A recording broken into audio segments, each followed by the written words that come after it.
Chérie, tu sais quoi? Ouais, bébé. Une vie sans toi ne vaut pas la peine d'être vécue. Waouh. Tu es l'artisan de mon bonheur. Je t'aime. Tu es la mer que je m'irai naviguer tous les jours de ma vie. Et sache... Allô? Allô, chérie? Allô? Allô?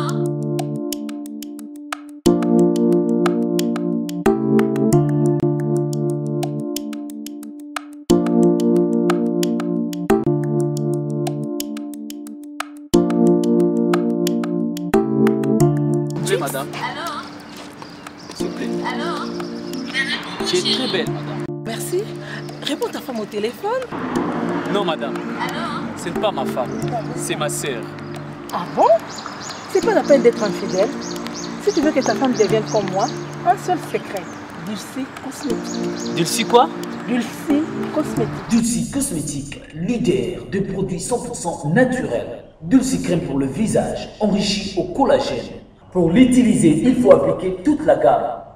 C'est laver avec le gel de douche et le savon. Après le bain, appliquez la crème dans le corps et surtout dans les parties affectées. Dulcie crème pour le visage, enrichi au collagène. Anti-âge, améliore l'élasticité de la peau, lutte contre le ride et autres effets du vieillissement. Voici les résultats après 2 semaines.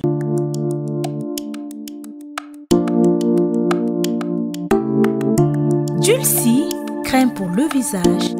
C'est ma femme, hein? Je sais que c'est ta femme. Donc, maman là-bas. Monsieur. Oui. C'est ma femme, hein? Oh. Donc, maman là-bas. Oh. Chérie, tu sais que tu es belle. Merci, Dulcie Cosmétique. Enrichi au collagène. Pour avoir un bon teint comme moi, Karine Pala, un seul secret. C'est Dulcie Cosmétique.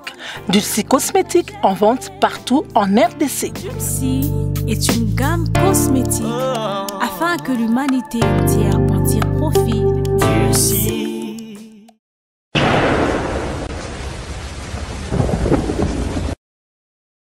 Heureux de vous savoir encore très nombreux devant vos postes téléviseurs pour suivre votre émission Tribunal Nassit Nabino, la voix du peuple. Bonjour Thierry Mombay. Bonjour Vincent Chilouisi, bonjour chers téléspectateurs, très chers internautes. Voilà, Thierry Mombay, on se retrouve encore aujourd'hui sur ce plateau. Ouais. Nous commençons d'abord à féliciter l'artiste musicien Fally Ipupa, oui. Parce que ma meilleure artiste na Skyrock est la radio urbaine française numéro 1. Oui. Eza reconnu qu'on a radio française numéro 1 et Fally Ipupa vient de remporter meilleur artiste devant Eminem et Rihanna, artiste Eminem et Bazaki en américain. C'est une fierté pour nous, Thierry Mombay. Une fois de plus, nous allons dire bravo à Fally Ipupa et c'est la musique congolaise qui gagne, c'est la RDC une fois de plus qui gagne parce qu'il faut reconnaître que dans Fally Ipupa, lui-même il se donne des défis, il se fixe des défis et quand il y a des trophées comme ça, quand il remporte devant des étrangers, quoi de plus normal, il y a Ozala. Non seulement fier, il y a musique congolaise, non seulement fier, il y a musique africaine, mais Ozala fier, il y a la personne de Fally Ipupa qui une fois de plus a mema honneur, qui une fois de plus a matissé la RDC parce qu'il faut tout reconnaître que le Congo n'est pas un pays où il est connu partout dans le monde. Mais c'est grâce à la musique, c'est grâce à la culture d'ailleurs des salariés qui sont encore davantage connus. Et quand c'est Fally Ipupa, c'est par lui que ça passe. Quoi de plus normal, on est fiers. Quoi de plus normal, on va faire. Et puis aujourd'hui, chers amis téléspectateurs, nous allons essayer encore un peu de parler de cet artiste musicien Fally Ipupa par rapport à la réalisation avec son album Toko Suzagi Bon Aventure Moro Atanta qui c'était pas facile pour naïe na nenge musique na monsieur Kendato mais ça n'a qu'un style Moro Boye et autre bien à communément rumba entre guillemets mais l'artiste a tenté aventure wana ya Okenosa l'album oza la couleur ya musique na bichoté to ebi combien ils a qui critiqué mais lelo to le bela lisusu le Cambo Italie Caligula une très très belle chanson Thierry Mombay. Caligula, je vais dire très belle chanson côté artistique, côté mélodique, côté harmonie parce que là il faut reconnaître que Karmapa c'est l'un des rares artistes musiciens où il sera sali nzembo ya rumba. Tout préciser pena côté wani raté. Vraiment yé banze moné zala na moi ba richesse nango na mélodie nango et puis voilà lui il est toujours dans la musique où ba tikela na ba kokonende mo lo bagé musique ba rochro ba beta musique ba mikolo ba beta lui il est le prince de cette musique là donc il reconnaît que bango bazaki ba roi alors lui il est le prince il ne fait que défendre royaume au batikeli wana donc côté musique nango on a tola la pongi pour te que karma parata en tout cas côté mélodie, côté couleur et nzembo, moi aussi personnellement je tiens à féliciter l'artiste et musicien Karmapa Eza Rumba, mais aussi sentir trop démaillé, trop démaillé vraiment dans quatre nzembo. Mais dans cette chanson nous n'avons pas seulement retenu côté mélodie, côté maillé les nzembo, mais il faut retenir peu de côté test. Biso on a tribunal, tout ça on a pour tout respecter l'artiste musicien, tout ça on a vraiment le respect na bango, mais ceux qui Kamboza Roloba, tout le bango toujours. Je pense qu'on a eu à faire une émission avec Thierry Mombaya dernièrement à Awa, tout le belagi que aujourd'hui ça fait aujourd'hui plus de 20 ans où Kofi Olomide il a toujours eu de polémiques entre eux na artiste musicien et belé et à chaque fois tout dans la Kofi Olomide question que yebisa biso pona nini yo soko beba ko kangamika artiste et musicien suka il faut beba na et Kofi nous a toujours répondu que boke do tout na ba musicien na sukinga Kofi Olomide na sala bango nini et moi je vais faire une émission avec Félix Choisé quoi déjà je pense que aux gens qui écoutent l'émission là Félix Choisé quoi qui dit que et le roba beba na Kofi parce que Kofi a pesara banze papa Wemba et yango ezali na conflit na bango et puis deuxième conflit ba yokotan ba yokani deuxième conflit ba ozwa tango azu ba musicien na ye est-ce que pour Thierry Mombaya tu penses que c'est vraiment une raison ils ont tenir ils ont un fondement que kobeba na mninga na yoti koloba peut-être que ngana yeto koloba na mukolo yesuna nzambe na sata ba oyokana est-ce que ça pena le retour mema montu na conflit ya ko zala na conflit moko permanent pendant le moment alors que artistes et musiciens aza libre ya refaguer place ya ligi. Oh, je vais dire oui et non en même temps. Pourquoi je dis oui et non? Déjà à la base, il faut comprendre que standarding international au bâti la biso que la vraie raison au moto a kobeba na moto exact. C'est-à-dire tout dépend des humeurs, tout dépend de l'éducation, tout dépend de l'environnement. Aujourd'hui, vous allez remarquer qu'il y a certaines personnes qui ont moto. Par exemple, tous les Cameroun, par exemple. Qui a béban pena moto point qui bosso la souste toute sa vie. Mais ça n'a pas tout sous la même raison bah weli na moto moi si mais pour lui il s'est dit en matière il y a ba relation na biso amoureuse na master auto coopérer mais quand c'est business tout so là na biso soit les deal tout ça là soit les qui prennent des familles tout se côtoyer tout se rendre visite tout se soutenir mutuellement. Donc c'est comme pour dire chacun de nous il est libre il y a qu'au sentir les Camerounais ndenge na ye. Ils ont dépendre d'un récipient au bazo soper la les Camerounais. Bidon à 5 litres, na bidon à 10 litres, so boye bobandi ko déverser bilo ko na kati. Il y a 5 litres et tonne d'avant qui a 10 litres. Donc c'est comme pour dire certaines personnes na ndenge nzamba kele là ba on topé na ndenge ba coller là to na ndenge ba vivra. Ils ont permettre à combattre na 10 problèmes et pas supporter. Mais na mutu mususu sali ka prendre les bosso à ces distances directement. Donc pour moi je me dis à un certain niveau Félix Choisé quoi il est il est libre à rouler bon on a penati mukonza mais ça t'a sur la pour telle cause mais surtout qu'il y a un aspect mususu ce genre de problème c'est trop souvent chez nous en fait na l'obité que nous n'est tous en assez à battre mususu en ce qui concerne les problèmes lui-même Félix Choisé quoi l'artiste qui brandissait toujours les mauvais disons qui condamnait toujours ou qui déplorait ces mauvais comportements dans les chefs il y a artistes et musiciens congolais autour na kati na biso ba congolais les premiers motés mamabe na banze mobelo mona ka sala même nzembo moté mamabe a remixé yango lisusu na ke demande de peuple il a parlé de moté mamabe dans ses multiples chansons il parle de ces moté mamabe là autour mona na kati ba congolais pour rien du tout a bebana mutu pour un petit problème au ba ko arranger à l'amiable bebana mutu et puis il faut reconnaître qu'il y a certains problèmes to ko beba na biso et puis voilà ça passe les qui on a cessé de garder na biso be to tikale en froid mais tous été obligé à remonter au créneau pour montrer aux gens que ngana ye penza et les cas souster donc c'est un peu ça mais surtout tous on a aspect musiciens. Aujourd'hui, ces musiciens, ou nos artistes et musiciens doivent arrêter avec ce système-là, musiciens en attendant. Quand les musiciens apprenaient à chanter, peut-être c'était pas toi, même s'il a appris à chanter chez toi. Mais déjà, le fait que Nzambe Moutate Donwana Katinaye, il a cette liberté-là, Rosalalelo, on a Vincent chez lui, mais souffre que l'obi passe à la Thierry Mombaya. C'est-à-dire il est libre. En fait, les musiciens, on peut surtout qu'il y a un contrat et autres, ils ont juste contrat déterminé. Non, on a un artiste et musicien a signé un contrat groupe musical, moto, orchestre, qui est tout un contrat à vie.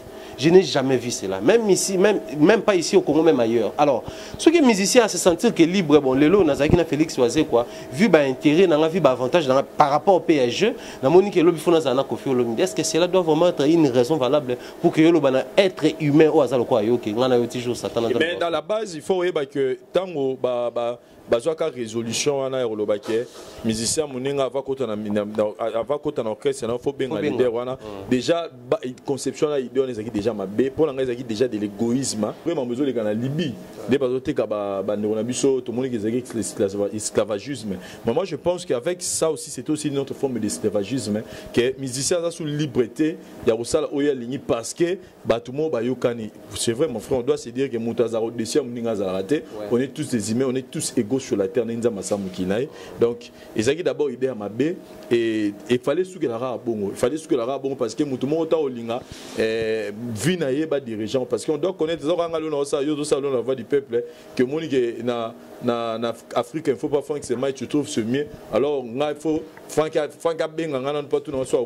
on trouve ça c'est un peu ils ont mentalité un peu trop congolais, trop quinois et puis trop égoïsme na trouvarango mais wanaka ya Oisé quoi quand même on le félicite parce que lui au moins il nous a aidé la royeba et le ronino et ça là qui est na kofelomide base à l'enfroid mais Fabregas par exemple sur retourner Fabregas Papi Moma fait tous ses efforts et retourne royeba ni boé la rana kofelomide et le ronino ça là boka bona kofelomide Fabregas ne nous dit absolument rien. Et sous la banzembo, alinga mimi ba danseuse. Mais siko mais allo bango parce que biso to ba na place net c'est ça le problème. Surtout que na ka ya artiste biso mené na mboka na biso faire rigolo à Jésus des nuances so botunier boy. Alors le bezate mais tout le monde ga ba clash par exemple pas ser on a biso pas de on a moi c'est Karine Mokonzi mais on lui promet poto yeba asala oni to yeba raté. Papa chéri j'ai ben piano bazaki en bon terme to yebi niveau ba comment nango ko yema na tina banzembo. Je trouve même pas c'est propre dans le monde TV ba yebiango likamo be ya moi ne bima na katsu wana kofi moi na tout ça mamba jibe mais waneza ba roto mais est-ce que papa chéri nous peut aujourd'hui nous dire qu'est-ce que ba ouais la rana na kofi l'omide parce que il faut quelque part to comme on a moi problème que mutomoro boye ba kizakaye kaka oui azama B certes mais bateau wana ba kizakaye ba zo laxake yazama B ba yebisaka biso asala nini parce que plus ba boya roloba ke bateau yo ba lokotolo ba pekete c'est que muto wana zakane na problème te bangonde basane loro moko boye oyo et ça la ba ma B soki ba vandi pembeni na ye ke bateau raisonner bongo parce que bazo ko roloba na biso te les cas les plus récents autres le lelo eza par exemple il y a Karamapa qui fait il fait une chanson où il a tellement kitoko na royoka na mélodie tout ça mais on retrouve dans le texte une chanson dédiée na nenga mabe na Koffi Olomide et tu retournes dans ce que le Karamapa oyembeli Koffi Olomide na contexte nini parce que danseuse na yo et plutôt chanteuse na yo azapa Fabregas et to yebi na parcours histoire tant linga ko tapa Koffi comment Koffi aboya na ye ke akota pa na ye mais le long on retrouve une chanson où Karamapa attaque Koffi Olomide na été surtout le bani Karamapa qui attaque Koffi Olomide ça nous amène toujours dans la zone où poser ma question. Déjà à la base, bon, dans la musique, il n'y a pas trop de cachotiers. Quand ça ne va pas, d'une manière ou d'une autre, le langage propre pour il y a communiquer que dorénavant. D'ailleurs, dans les temps où on a mais dorénavant, soit en froid, soit ouvertement. Bien que nous déplorons ce système-là, parce qu'aujourd'hui, il faut reconnaître que Koffi Olomide n'est pas, en fait, les sorciers. Il n'est pas les démons, il n'est pas les satans au fond. Tout ça en exergue. En fait, les gens aussi doivent comprendre, tout le monde dans l'émission précédente, que tout ça a été pour sanctifier Koffi Olomide. Tout le monde qui est mon sang, tout le monde blanchir, tout le monde prouver le noir, c'est blanc. En tout cas, il est humain comme tout autre humain, n'a défaut, n'a qualité, n'a pas l'humanité. Mais ba accusation mususu to pe ba kofinga moko gratuit de toujours comprendre. Parce que le lo Karmapa va passer à la télé pour nous dire que bon OK, je n'ai ni cité les noms, les vrais noms de Koffi Olomide, moins encore cité son nom artistique. Oui, mais nous sommes nés dans cette musique, nous avons grandi dans cette musique, nous savons comment ça se passe. Tout à l'heure, je venais de dire que ça n'a pas langage propre pour nous communiquer. Et quand on écoute cette chanson-là, on n'a pas besoin d'un interprète, d'un cours suprême, d'interpréter l'article. Nous comprenons que quand il a illustré Boye, tant à lobby Boye, il parle de Boutou Boye. Donc, quand on a vu ce qu'on a marqué César, Karmapa n'a jamais été trop Koffi. Tu es bien au Karmapa ou t'as poto naie et puis voilà, il est venu ici avec sa musique au début. Parce que moi ne peux pas Karmapa, il y a moi polémique moi qui est quand même matete. Mais si comment on a fait que Karmapa Boyena Koffi ça n'a jamais existé. D'ailleurs, à un moment donné, comment il connaît Koffi Olomide, n'a Félix Oisé quoi. Ils allaient au début c'était dans la musique. Ils avaient au monde à côté tellement basé na moi baptême vraiment comme moi Ramsous. Mais Karmapa qui prend son temps et on sait l'album Caligula au début il se lance avec une chanson de Clash. La question qu'on se pose ces années, système en son solo là. Ndé yango ba décider pas ça là yango. OK. Mais pourquoi seulement pour illustrer Koffi Olomide dans vos chansons? C'est la plus grande question que vous se poser. L'autre fois on s'est posé la question quand Fergo nous a promis que premier soin soya. Est-ce que tu retrouves ma beauté?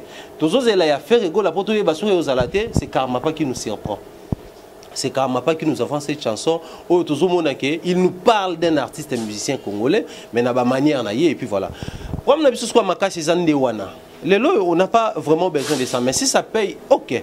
Mais pour sauver l'image de la musique congolaise, parce que il faut qu'on se regarde en face de la vérité.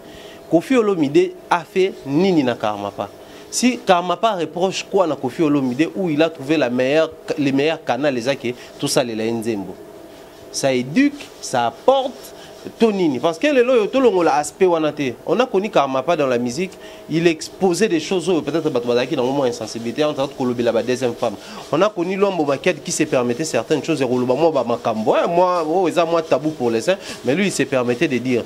Mais si on est Karmapa, on a connu Mobali à Bololo, il a expliqué des choses. Ni ne sala qui ne peut pas na bango. Net pour beaucoup de gens basa mabala baboya ngo. Mais ngana sepela parce que c'était une interpellation pour les femmes mariées. Que tant boana mibali na bino permettait mbali na bino ba jouir na mariage. Mais les loyo quand Karmapa se permet, il y a ko désorienter parce que tout le bango vérité Karmapa a désorienté. Ni ninde memi ekuna.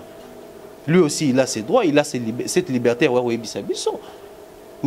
Si Karmapa ne saura pas peut-être passer par nous, en tout cas, ma confrère, ma consoeur, où il faut expliquer Nzembo.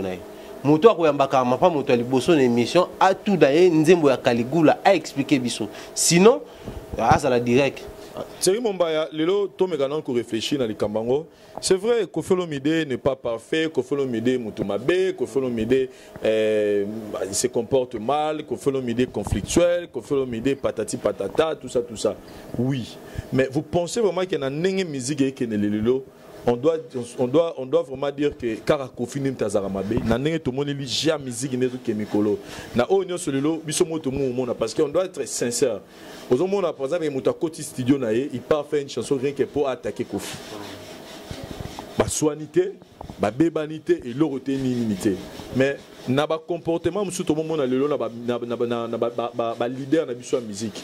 Nenge ba gé ba hypocrisie côté na quatre au monde à côté à ça au sexayo mais de l'autre côté m'tado pour moi tout le monde a jamais musique des okende. Mais vous pensez vraiment que lelo to loba pe tout OK car Koffi m'talaramabe alors que ba leader monsieur ne tout le monde va comportement bon tout le monde que c'est comme si bango petam soisa ma beko le Koffi Olomide.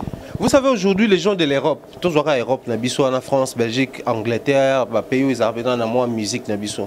Au début ces gens-là aimaient bien qu'on puisse avoir musicien bongo et en retour qu'on traitait bon ba mandia. Ah musicien congolais ba mandia so ba ya ba futa ba flat te kola na ndako na biso so ba ya ba ka ne loko tende bomona bangwana bolanda ba débat ba sala na ba TVT. Et bimaka deni bato ya poto ba la na mbongo ba musicien ba ka ne loko te. Mais tant que tu pousses moni ba flat ya ba musicien, tu moni ba ndako ya ba musicien, tu moni ba voiture ba musicien ba somba. Ces mêmes personnes là ba changer la langage comme un ba musicien ba mabe. Ba zoya a ba bima loko la ba mondia. ba locaux là bato ba ne loroté mais en réalité ils construisent tout autant ba to ngabanda ko ba mamwebele pendant que même biso bato to bimaki a mutu wana les super patrons les super riches ndeka ba boka bango mais olanda pe boye mission na 3 ndako yekanda ko moko mission pe ndako ya ba étage ya ba duplex et tout ya msunda ko kaya c'est donc qu'est-ce que je veux dire par ndena illustrer na image wana o to bimisi libanda ne to mona mabe o to lobi ne to kantiza ya solo bo o to lobité ba mission to ebanité papa to na Kinshasa to ebani ndeni ba vivre entre bango na ba musicien na bango nanu to ebani ndeni bazalaka entre bango na bango dans la majorité des cas ba conflit ma musicien au délai ya ndeni to ko ba wela mwasi o ba wela mbongo nini mingi peza la kaka oyo aloba mabe ya muninga pa oyo kuna asali fuite information et comme li oyo kuna ayini oyo omona alors lelo yo tango bazo bimisa Koffi Olomide ndaza mabe mais qu'on se pose d'abord la question est-ce que ngande naza bien na o na sala rapé na o na loba rapé na o na manifestera loi comportement combien de musiciens de leurs appelé cop après si peu muninga pe circuit ke bonga na obeta contrat à 30 000 mais le roi a 20 000 PZC à 2 personnes ni au besoin mais quand la musique à Congo Koffi l'a déjà fait. Combien de bateaux lelo au boyeke a salipé album parce qu'on a connu ça dans les temps où il y a déjà bazala bango na bango ba jeune bango na bango ba administrateur loko bato balinto comme lo bango bongo mutano konza mninga ala te pour le cas to beke jiba konza ba ninga et comme un problème mais na bakati on ezala pe no mona pe que JBP am sous 6 chansons leader ngoye moko mais on a connu Koffi Olomide alors bana vena pe anisa boya mo atiki soleil wanga ba yembi na bourreau ya mo atiki pe fali pour ba yembi na boye il a cette possibilité ya yemba ngoye moko faut l'école les patins nzembo tout le monde a bien faire ça lien 3 nzembo tiki ba musicien ba c'est pas parce qu'il n'est pas capable de le faire mais karma pas combien de nzembo ya yemba tika pe musicien ba yemba album mutono ko ba musicien ba otaba nzembo quelle est la chanson ya musicien karma pas isala taba na Congo to vocal ya musicien karma pas isala taba na Congo exact kaka ye mais pour le moment il doit se dire que peut-être Koffi pas bien collé parce que grâce à Koffi on a des bourrons pela on a des Fally Poupa on a des grandes stars ya musique on a des Montana Kamenga on a bien que les Kabandiana mais c'est grâce à Koffi Olomide de ba mataper likolo makasi mais grâce à karma pas on a qui au Congo il a fait déjà combien d'années à na Congo parce que on a biso ya msusu ngana on a umeli tote Fally pe na umeli makasité fait pe na umeli makasité Fabrigas na umeli pe makasité mais on a des 10 matchs on a des Ibrator on a des Batebele quel est l'effort que lui il a déjà fait pour na kolakisa biso que moni Koffi pe na mté en betala netinga na ça mais Koffi a fait des preuves et a manifesté bolingo envers ba musicien congolais lui il n'a pas encore fait ça donc qu'ils arrêtent de bimisa mutumabe pendant que sope tozongi to fandi to comprendre que biso to monaka pour travailler dans liste mais biso to na ba pa yamine na ba mission na biso. Donc chers amis téléspectateurs, on n'est pas venu ici pour faire l'avocat de Koffi Olomide mais on essaie un peu de réfléchir parce que c'est notre légendaire mais tout le monde comprend que tout le monde a raya zaramabe on dirait mais tu comprends qu'il y a des leaders qui thème mabe ou les gars Koffi Olomide parce que le tout le monde a le refusant ni tirer mon balobia total le Koffi Olomide ba te belé le ba joie vie na si ma musique naie. Il a aidé beaucoup des artistes et musiciens au bateau faire partie de l'orchestre. Il a fait tout à la malam. Est-ce que Bisso bateau total à la mitso et c'est que tu considéreras ma benae alors que les leaders au bateau ça la mabe au bazar comportement mabe bazar hypocrite envers peut-être baninga na bango que ont moi blanc muninga na yo manifester leader mo manifester ya mo mais ya la ka ki mutema mabe depuis kala mais to cha ngokate donc cela veut dire que to keba parce que to ya obimala biso bando ki pamba que les leaders musu baza mitema mabe rolega Koffi Olomide na prévané tozo senga bango lelo za campagne tiri momba to bandi campagne to bandi lelo leader alega na télévision isa biso Koffi Olomide asala ye nini et to bandi na leader al boso tozo les a Karma Pa qui a fait une chanson contre Koffi Olomide ça so Karma Pa yesa biso Koffi Olomide asali yo nini toi asala yo nini pour ça la nzemo mobimba donc tu prends tout ton temps de faire une chanson pour finir to critiquer kaka nego na yo artiste et musicien tozo zela yango vraiment Karma Pa yesa biso Koffi Olomide asali yo nini pour ça la nzembo oyo monique faux au salirié na komone maramutu na c'est vrai donc on a comme appelle trop ridicule hein? Trop ridicule pour l'anga au moins ami ça sali nzembo na nzembo benazo la solution que nzembo na emela on teri mumbaya mais so ba tunye on a terre na ko batiri mumbaya c'est trop ridicule et puis c'est être lâche Moni la Amérique, les États-Unis, ceux qui ont des musiciens à Yembeli, à Relax, à Oloba, à Yembeli, ils ont un clash, ils ont un Yaboui. Mais par contre, à Yembeli, leader, musicien, oh, Yembeli, est-ce que vous place dans la taille comme on a mais vous êtes des lâches, il faut être soit que vous Yembangote, parce que si vous Yembeli, pourquoi vous avez chanté ça? Ne nous prenez pas des cons à un niveau non. Donc, bon, ça sincère, car ma part, on vous attend dans la télévision, même pas chez nous, même chez un confrère ou consoeur. Mais sinon, nous vous félicitons par rapport à Mélodie. Moi, je suis juste fan de Mélodie, mais test là pour l'anga c'est là. Nous allons expliquer biso poto, to accepter test parlons maintenant de. Je ne sais pas si vous voulez conclure la sujet. Moi, je vais juste appuyer Maramo Yotikoloba. En tout cas, qu'on se respecte. Et puis déjà à la base, les musiciens doivent apprendre à respecter les fans, il y a musique. Il faut tout reconnaître qu'il y a des musiciens, disons, des fanatiques, des mélomanes, ou des nolinga kofi olomide, n'a venu à Karmapa, c'est pas là à Karmapa. Nous on a connu des cas comme ça, on a fait des micro-baladères, des émissions où les gens félicitaient Karmapa, au moins, na rumba ou déjà kofi abeta kana ba voix na ba ngona ba deuxième voix et tout, mais ça tout le monde a primé parce que photos à la sincère. Na ba deuxième fois, moi ba Claire, ça ba Weranson, ba Redi Amici et tout. Mais na ba deuxième fois, il y a C. Genre de Kofi Olomide imbanacé, ba Karama pas imbanacé, ba succès au Kofi ça dans la musique. Sauf peut tout parfois exact. Mais voir un Karmapa qui s'ajoute na katia ba voix wana, aye le ko renforcer tembo wana. Parce que comment les mission imba likolo netka ba faire gola, ba lombo wana ko mata ba tabula et tout, ne ba ça moins facilement capable de recevoir ba succès. Mais Karmapa il ko s'ajouter wana. Alors, place où il y a le beau équilibre, on va se s'entretuer. C'est pas intéressant. Voilà, c'est pas intéressant. Fally Poupa, artiste musicien, Nambo Ranabicho, congolais. Tant que à auteur de album nous avons vu un grand artiste. Il y a musique Nabicho qu'on a beaucoup de respect, beaucoup de considération. Azo s'appelle Evre Belé. Il a passé une interview pour dire que l'album a fallu s'imiter. Featuring est simbité, mais nous retrouvons ici aujourd'hui Mombaya que cet album là où Star Wana traité que album a fallu simbité avant tout côté na profondeur na ngina ba d'autres la biso ba comprendre le romo lelo biso na tribunal to zalara fanatique il y a leader mon côté on n'est pas là pour défendre des artistes et musiciens par rapport à nos sentiments. Si on veut faire nos sentiments, tout ça on libanda caméra, c'est-à-dire pour na Mumbaya, tam sou fala leki faire na oyemba. Pour na tam sou faire leki fali na oyemba. Pour na Mumbaya tam sou jibe aleki wera na obina. Mais pour na tam sou wera leki na jibe na obina. Donc ça ce sont nos sentiments en dehors de la caméra. Mais quand nous passons à la télé pour faire des analyses tout autour de nos stars musiciens, nous le faisons par rapport il y a exploit la barre sala. C'est comme aujourd'hui si nous voulons comparer Lionel Messi et Cristiano Ronaldo.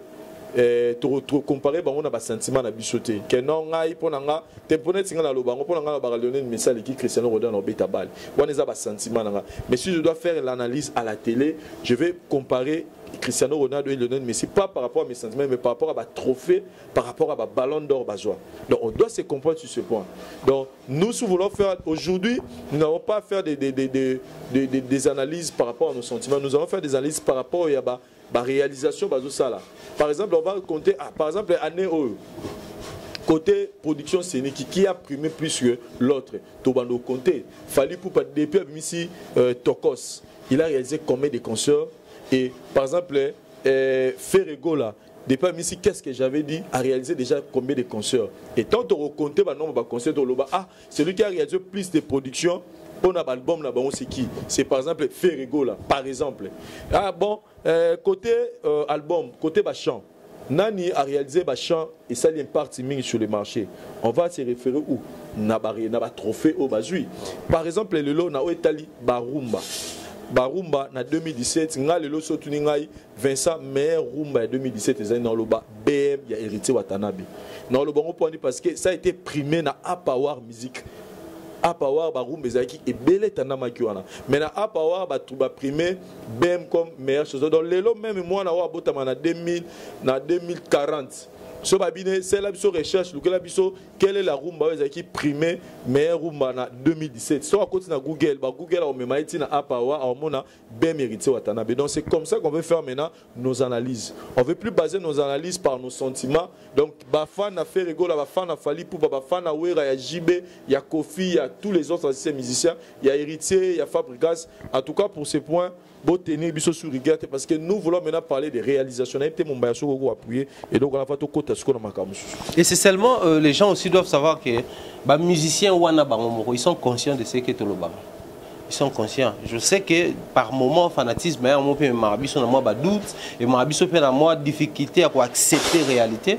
Mais le problème, si seulement si vous êtes fanatique, il y a artistes et musiciens, ou de l'air dans la mélomane, il y a bonne musique, soutenez vos artistes avec des idées positives. Pas venant nous inciter parce que,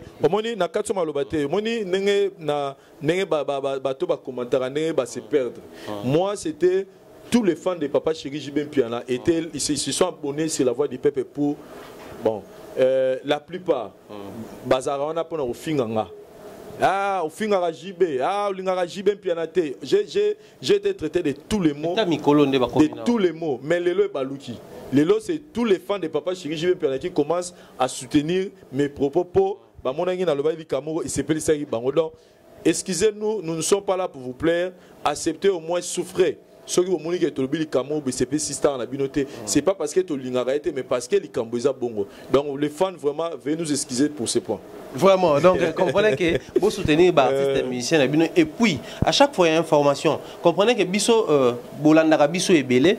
Mais biso des fois des difficultés au côté à contact na bino nyonso pour vous avoir vraiment nombreux il y a tout ça seulement à chaque fois il y a proposition il y a orientation tout moins plus de précision moins éléments moins nini envoyez-nous en lieu et place que balobi par exemple concert il a fallu pour bébé qui mpiaka par exemple yo zana ba vidéo ou bébé qui plein au préféré au fin à batu balobi que bébé mpiaka parce qu'il y a un total de 15h à 16h yo zo qui est 16h à 17h envoyez-nous les images et puis voilà to les cas pour préciser que piaka ezala qui de telle heure à telle heure et puis de telle heure à telle heure comme plein donc et là il faut basala yangwana voilà là il faut basala yangwana. Nous revenons sur l'artiste Fally Ipupa né dans Toroba awa que il y a un artiste musicien Mbogana biso amné qui avait dit tout dans une émission dans une interview que ceux qui album nous simbité to ba featuring donc ça les simbité il faut qu'on alors mais nous maintenant qu'est-ce que on va se dire aujourd'hui album où il y a Tokos avec simbité aujourd'hui on a deux singles d'or album au balobaki ba featuring au babaki simbité les lots parmi ba featuring les lots mannequin et ça premier na trace urbaine za chaîne ya munene za vraiment na audience munene na niveau Afrique on doit se le dire Torolobani Nisiko Lelo il y a un artiste et musicien au Européen Mboga na biso c'est le Scram place à na PC Mbote c'est le Poutine Mr Poutine c'est le alobaki na yango alobaki ke Fally Ipupa zo ba trofa lokuta mais lelo Skyrock eux ali bongo première radio urbaine il y a niveau il y a puis ça tombe bien ils en France ils en France bien avant en France maintenant aujourd'hui c'est le Scram qu'est-ce que tu peux nous dire aujourd'hui Fally Ipupa Afrima azoki ba trofa lokuta bon siko Skyrock ezapela na ezaka lokuta c'est le Scram ça répond les besoins Skyrock ezaka na yo wana permet betana autour ko sala sur vidéo au moins pour ça biso qui pour yom de éclaircir biso na ba trophée que trophée ezaka lokuta trophée ezaka solo donc aider biso sous c'est le betana autour na Skyrock ça biso qui Afrim nini Skyrock qui n'est pas primé Fally comme meilleur star ceux qui paient kuna bakosi comme radio on appelle ça ils ont le kuta pour na Léo. Il y a aussi quelqu'un qui avait dit que Fally Ipupa Aza artiste local mais naina tout dans la question na Léo na batutu est-ce que Skyrock eza radio za na Kinshasa ah yango peza Raga FM to nini donc on les a ba question de tout na. Il y a encore un artiste musicien qui avait dit que Fally Ipupa ils ont la visibilité mais la musique azo sala et lora malongate mais aujourd'hui on voit Fally Ipupa qui sort premier Nicolo il y a face à bateau bazan la visibilité pour les cahiers Rihanna le lot rôle Rihanna a la visibilité mais ce fallait bien Nicolo to la visibilité et il y a encore un aspect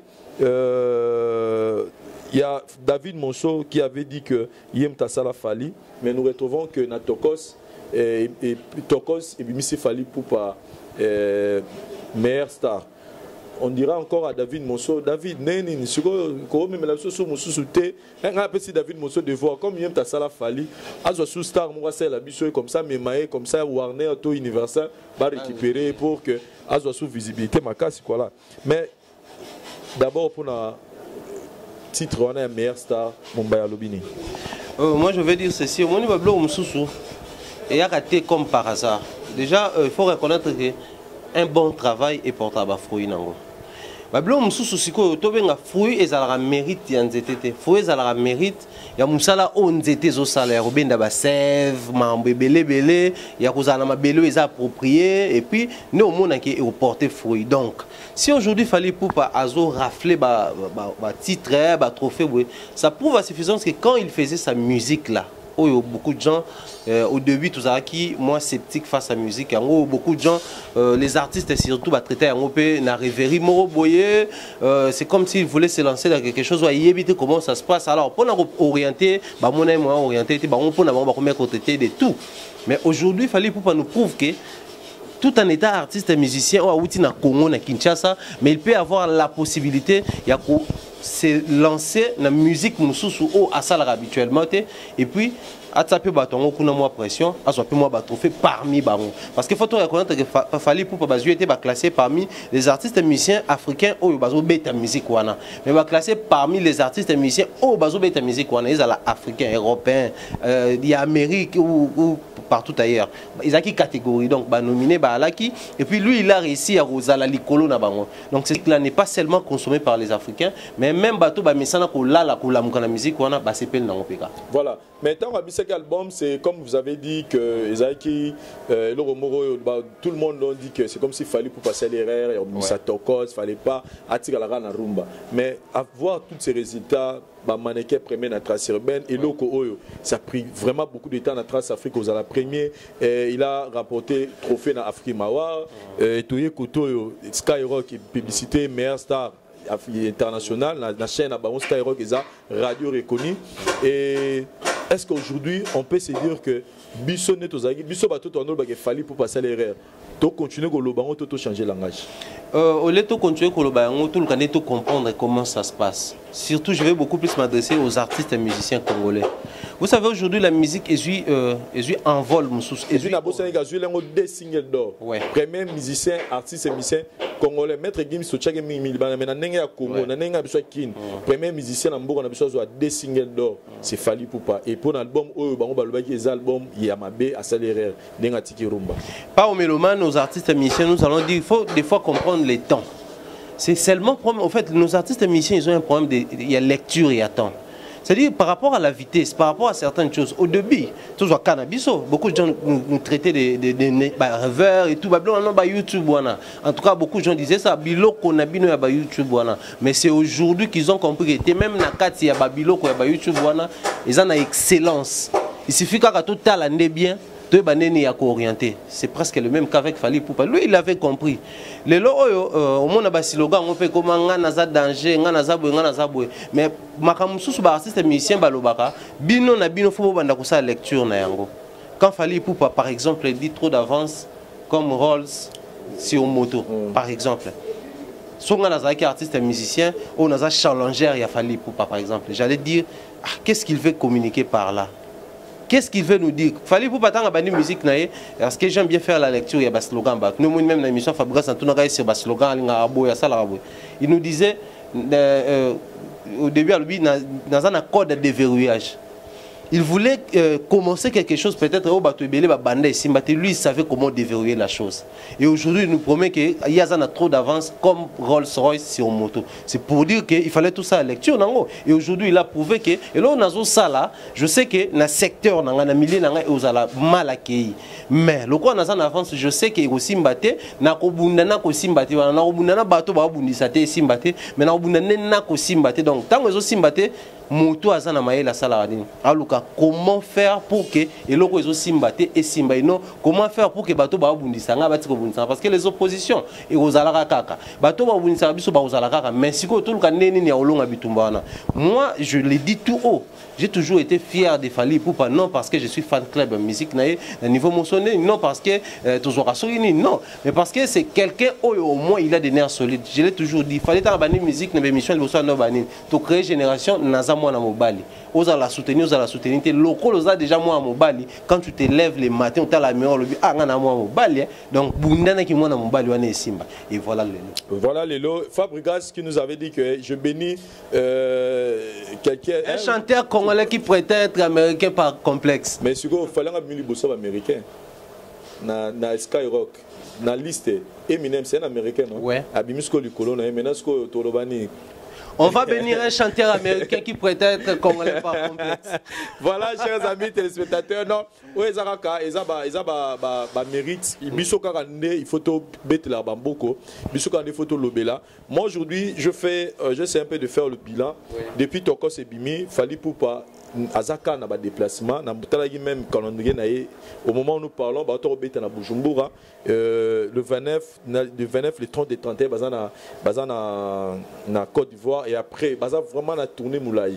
Et si aujourd'hui on doit voir le résultat, parce que notre vélo, mon cas, on est sentiment. Tolo Baba fait. Mon comparer Cristiano Ronaldo na Lionel Messi. Donc, Tobandobeta ma solo et ma trophée. Tu vas comparer Cristiano Ronaldo na Messi, Babeta ma solo teo na la légume ninga na balle, Tobeta ba performance au monde de Sali nane. Aujourd'hui, Fally Ipupa avec Tokos. Ba single d'or et Koti, o azwara te na ba rumba, ba millions de vues à Sali na YouTube. Article au salon na ba rumba.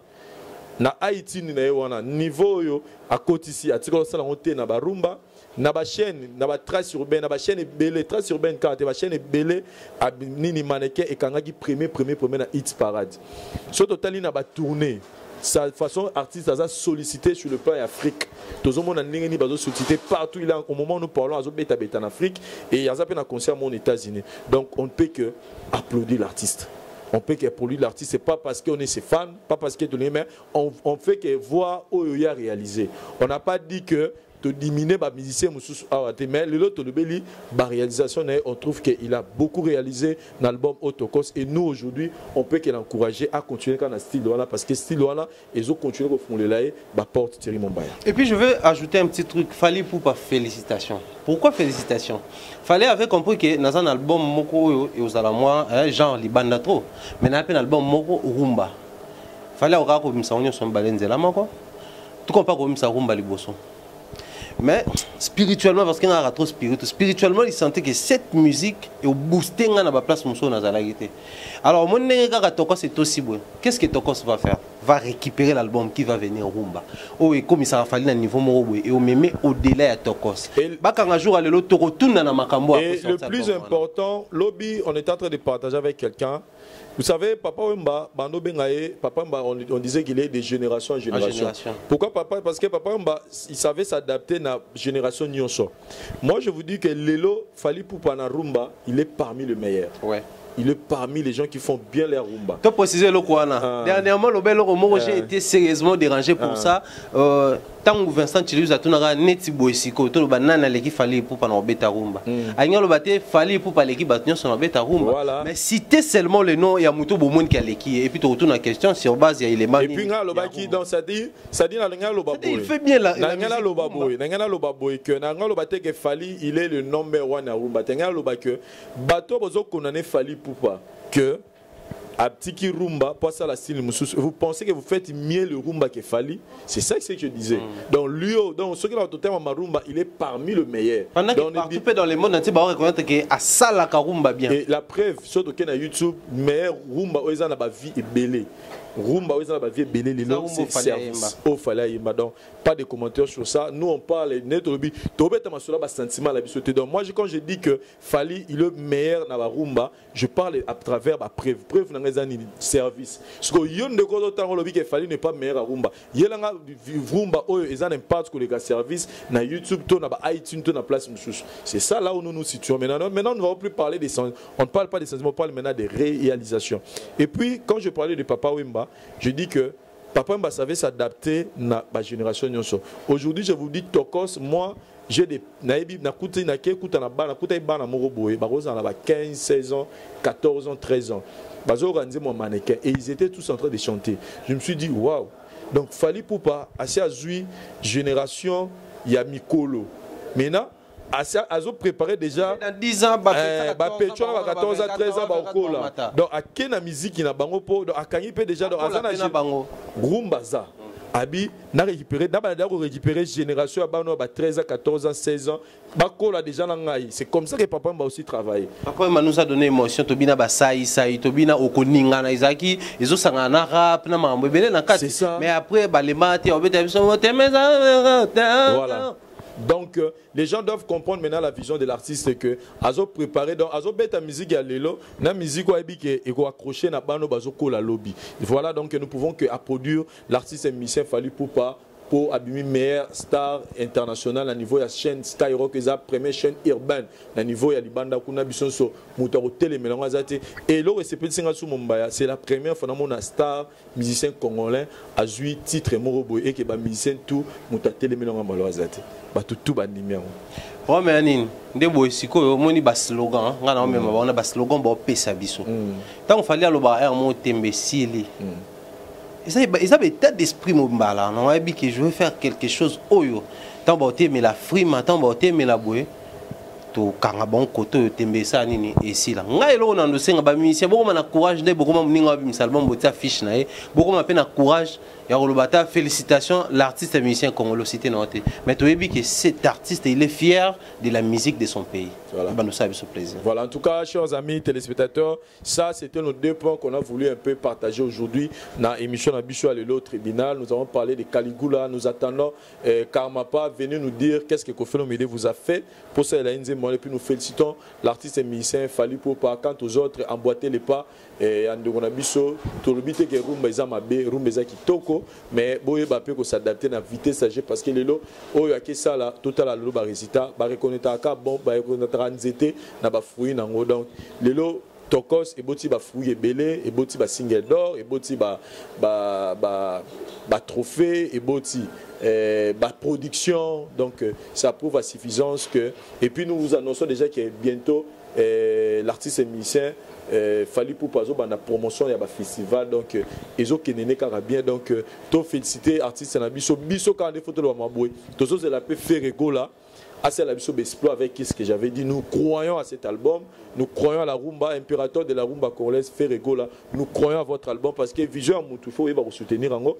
Ferrego qui dit que yé pour naïe rumbande à Rumemango sur le plan international. En tout cas Ferrego là, nous te soutenons, nous croyons à votre vision et nous attendons les résultats.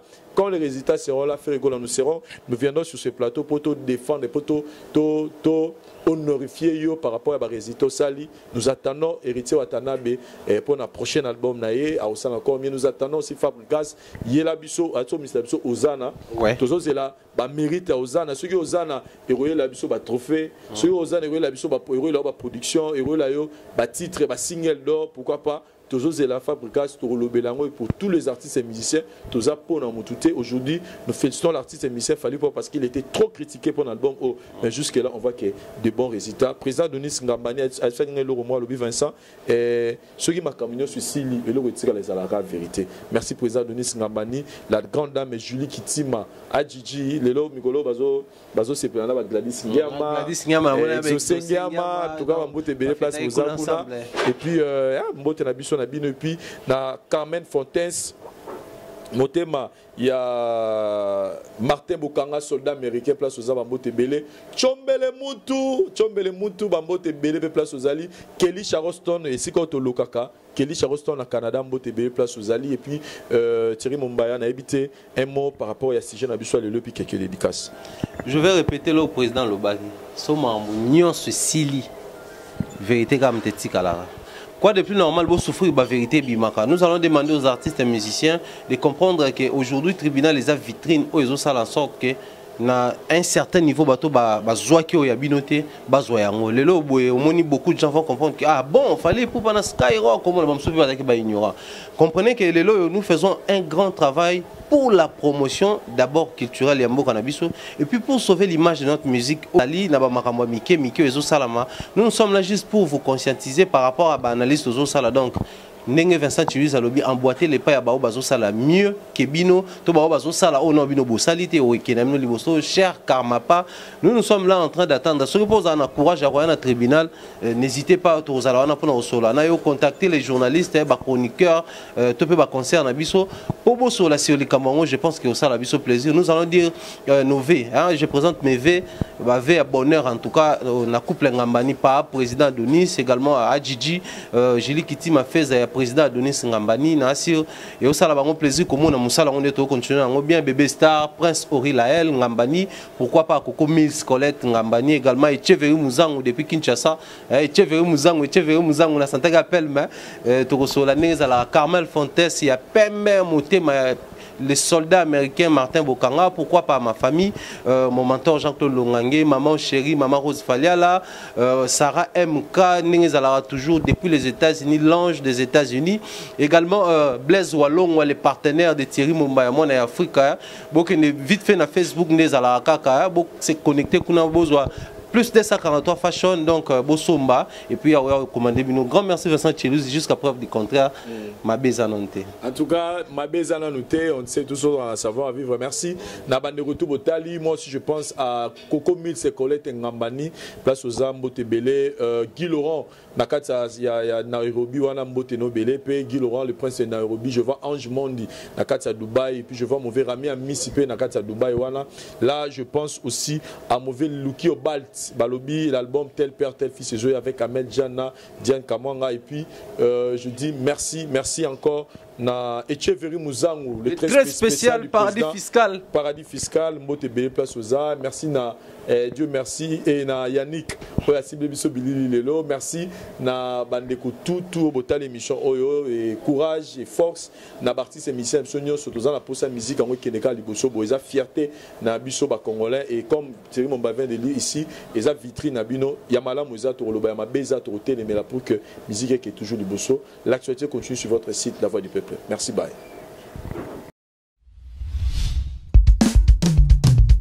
Yo moto swingo lu ya koyoka nsembo yo 2018 pesa melio Rite tambwe soa Josu luwa suneli ala luwa sumo ya dobine la Yesu Simba nga Jésus Simba nga nkolo Simba nga papa Simba nga Jehova Simba nga kweyate papa nga na kweyate Banguna basangani liboke baba bomanga Obali ya kimanga ina botakate Nganga alobinga na kobongate Anoko bapandelinga na kobalate Simba nga papa Simba nga Jehova Simba nga koloe Simba nga yaya Simba na kweyate papa nga na kweyate Banguna basangani liboke baba bomanga Baninga bazobalanga na zobalate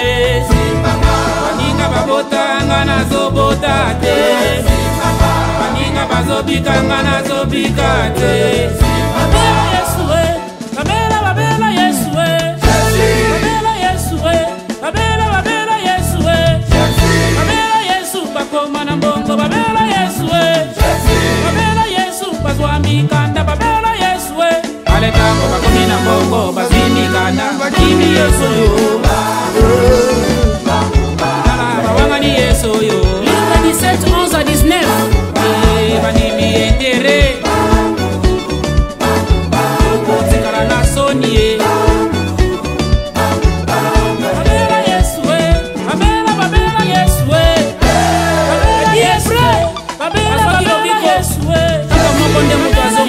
bakomana alingaka bao bazongelaka ye babela yesu babota mapasa babela yesu we aletango bati nyonso baboti mapasa bakimi yesu oyo babangani yesu oyo oyo bazongelaka ye ekokomi bato ya maba ye eboyaki netere kotekala na soni ye azali bolingo alingaka baoyo bayaka epa na ye kumama na yo nzambe ya paster Jires Ngandu église des soleils de gloire. Allez, calamité, calamité, calamité, calamité, mingité, mingité, Toko Kandaya Yana Sakala, Bando Kinyo Sokomesa na kolia bato décembre, Oliote Evangelio te Yimbongwe, Toko Bandini Batonga Kabasali Nzambe, Pasteur Augustin Mbona, Zamba Mbona yo na bolingo za kona mabota. Jani Luwasu aboya epana nkolo aza malamu atoka mbeli like 8-17 ebisi biso nyonso ya mabe ya molili ekobima na poasa kala mingi te kala mingi te kala mingi te frere boyaka koshinda basere na kati eglize bakaba nyonso bokoma na bino basali ya Nzambe boyi baprofete babakolaka basere mafute Isaac Luwasu nzamba kofuta yo na dumo betelie bilengi na kati na nkolo kobinela Yesu elengi na kati na nkolo kozala mwana elengi na kati na nkolo kosalela Yesu elengi na kati na nkolo kobinela Yesu elengi na kati na nkolo yo ndeko yaga yo ndeko yaga Florine Okongo ndeko yaga Narite Kupa ndeko yaga Mapela Jimbongo papa mama boya bakoko boya topina bilengi eza elengi komona bakoko lokola nisuka mona bakoko oyo ekomi ntango ya famille Luwasu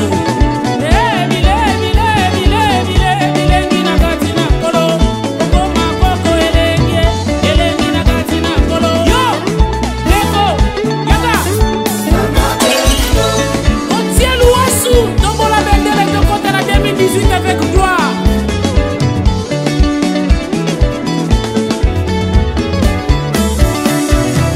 Allez, benda, benda, benda, benda, benda, benda, benda, benda, benda, benda, benda, benda, benda, benda, benda, seroyo, alingaka kosambela te. Benda, freroyo, alingaka kobondela te.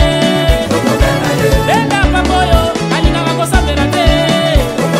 Ah, tuko benda, benda.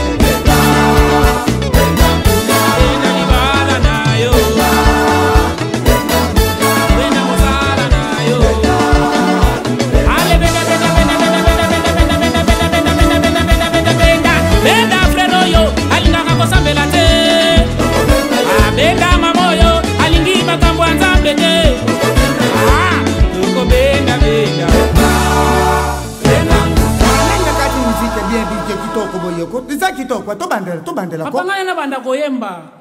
Obanda koyemba isa mabete kuyembela Nzambe mwana na. Te papa muziki ote muziki wana. Muziki nini disusu?